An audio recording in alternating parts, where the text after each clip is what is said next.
Hi, everybody. It's just coming to my head that the problem that we are having as an organisation is that the media are not listening to us. We have I used to be part of the committee for many, many years. I've stood down a bit now, but I still do a little bit of media. And it was very interesting because Women's Hour the other day talked about the crash of the fertility rate and how we're having so few women. And I happened to be in the kitchen listening to it and thought they were asking for people to write in. I thought, right, I'm going to write in. And we got a reply. Now, Women's Hour don't want to listen to us. We're seen as out of touch, don't get it, don't know what is the right thing for women or for our children. But they read it out. We just need to keep pressing the media and get the message through, because eventually they will start listening, like they did in 2010 when they changed the child benefit levy.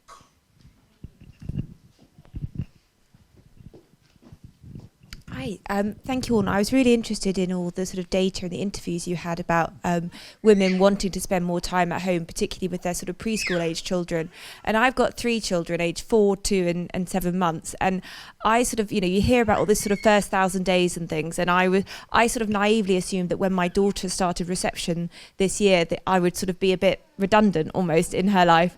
And I've just been really struck by how much, obviously, part-time work is possible with children in school, but how much actually it's important to be there at school pickup for all their emotional crises of the day, and whether it's been the best day of their life or the most awful one and they never want to go to school again.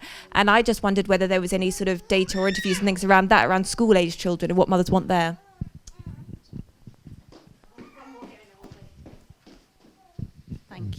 Thank you so much. It was really interesting to listen to all of you.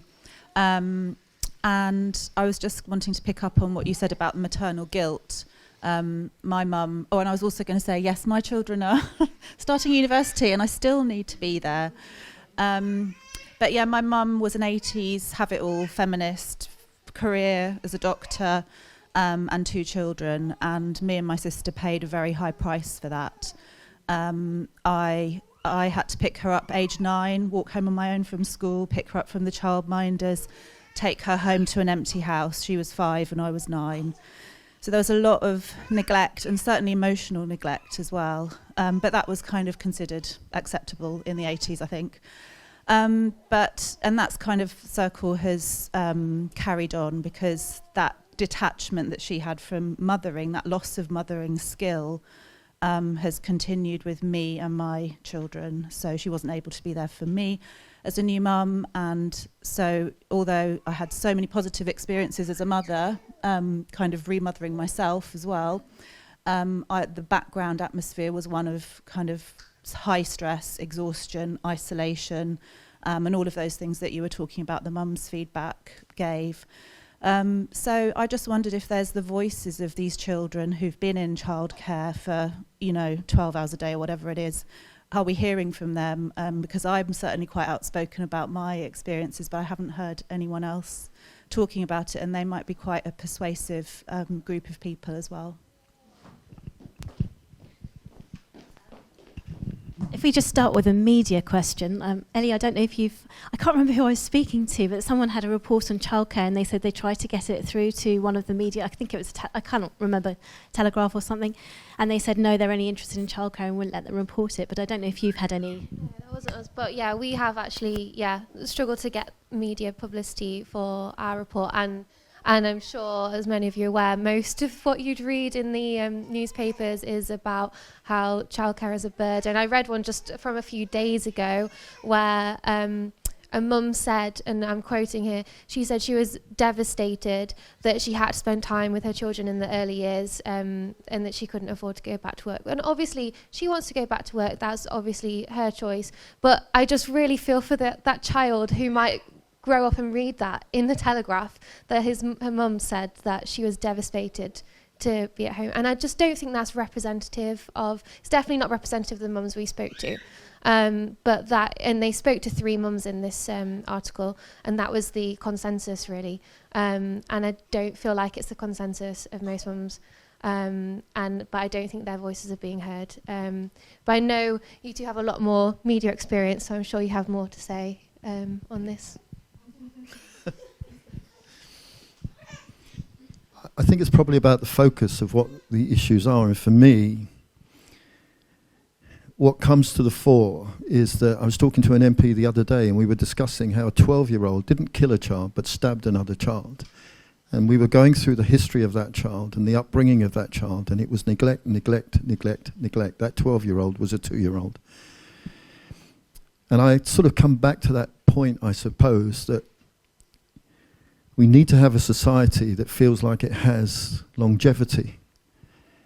And I'm not sure that we perhaps are focusing on child development rather than, if you like, the economics. And by that I mean demonstrating the consequences of children. And it comes back to your point about perhaps there's not enough data and not enough information where the child has a voice, and has the voice further down the line in terms of what they feel that they have sacrificed, what they've lost and what they've missed. Because nothing in my mind comes to the fore. So I think we have to question whether we're using the arguments that show that we have a society that is not a nice place to be if it continues as it is. That would be my sort of pitch. David? Well, yeah, not so much on the media thing, but just on the, how do you kind of align the interests and priorities of Mothers at Home Matter and the childcare lobby that Neil represents? I mean, Neil spoke very movingly, but there is a big gulf in priorities. And, I would, in a way, want to challenge Neil with the idea that I proposed.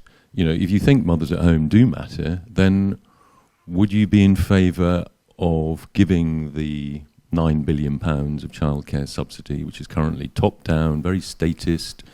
The regulation of childcare is a kind of another subject, but why not give that money direct to families, direct to parents who can then choose? Obviously, there are some children that should be in childcare because they come from very troubled families, but the number of those children is very easily exaggerated. I remember in 2003 when Labour introduced a lot of the legislation that still governs childcare and early years, foundation stage, and Ofsted regulating childminders, etc., etc. A lot of it stemmed from that Every Child Matters green paper. They talked about 3 to 4 million children out of 11 million being disadvantaged and vulnerable. I mean, that's nearly a third of all children, and I don't think that is an accurate picture. And I think a lot of people, not necessarily Neil, but a lot of people in the sort of childcare movement want to take children away from mothers and put them in childcare as early as possible. And that is not what Mothers at Home Matter is about. I don't want to drive a wedge now between you and Neil, but I think we do have to be a bit more honest about this. And I want to ask Neil, is he in favour of giving that subsidy direct to parents and mothers so they can spend it on themselves? And it would make a bit, I take your point, the gentleman over there, but £8,000 to £10,000 could make the difference between being able to afford to stay at home and having to go out to work to maintain a decent standard of living. So it's Neil, are you in favour of giving that money direct to families? Yeah. I think there are two things to say on that particular point. And first of all, that I would be misleading you if I did not think that the experiences that some children have, particularly, dare I say, the older children have in early year settings, are good for them. It is quite interesting that throughout the pandemic, when children were not exposed to sharing and playing and discovery, the level of personal, social and emotional development challenges that we were experiencing in earlier settings when they returned to us was pretty enormous. The problem I would have in just a carpet sort of offer that said, give the money to every parent is, dare I say, that in some of the most vulnerable communities where you're looking to put food on the table, etc., etc., etc., that money would not be spent wisely. What I am in favour of is any investment, David, should go towards investing where you get the biggest return on human capital investment. So it's not a yes or a no, it's saying that I believe that everybody, he's waiting to get back at me, right? Everybody has a part to play. There was a slide that went up which said the village raises a child effectively. So there is no discrepancy in my mind. It's not about the commercial interests of any business. If that's all they have in mind, they are wrong. It is about what is in the best interest of the child. Can I give it back to him or should I not? Okay, but I mean, age is still relevant here, isn't there? I mean, you quoted Naomi Eisenstadt, who said that in most cases, not all cases, in most cases, children do better at home before the age of 2.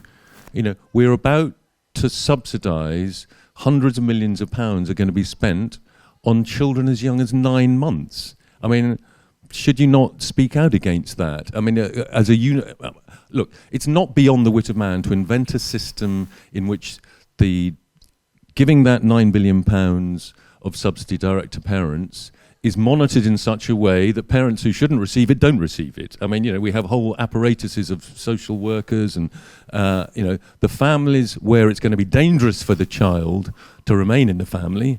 You know, we have systems for checking that. And I think you're kind of hiding behind those cases. The vast majority of families they may not be perfect, but they're decent families, and mothers, you know, preferably with the help of fathers, can look after children, particularly up to the age of 2. Thereafter, then I think you're absolutely right. You know, the evidence suggests, some people would argue it's 3, but you know, over the age of 2, it's a different story. But pre-2, really? And we're not. I have to say, we're not arguing against it.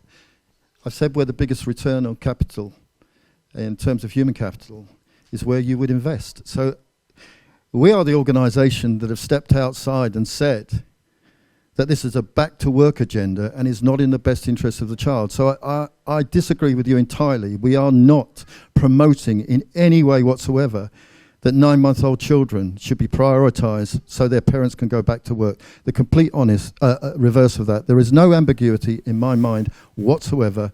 It is about what's in the best interest of children, and that will be for the vast majority of young children being with their parents. There you go. It's not ambiguous. But I come back to the point, there are still some families where you wouldn't go in a blanket policy, they should be at home. And my family was probably one of those. So I think we're probably in agreement. Well, it's so many questions. I think we're going to have to leave it to chat over lunch because it is lunchtime. We've got a really full programme this afternoon. I just want to thank the speakers. They've been excellent, really challenging, which is great. And we need to have more we need to be challenging each other, really. We need to have this more open discussion and exploration and questioning and just contemplating it. And we do need a much better family policy. I think we can all agree on that. So thank you. We have a little gifts for you. So we'd just like to say thank you very much. It's just been a brilliant morning. Thank you. Thank you all.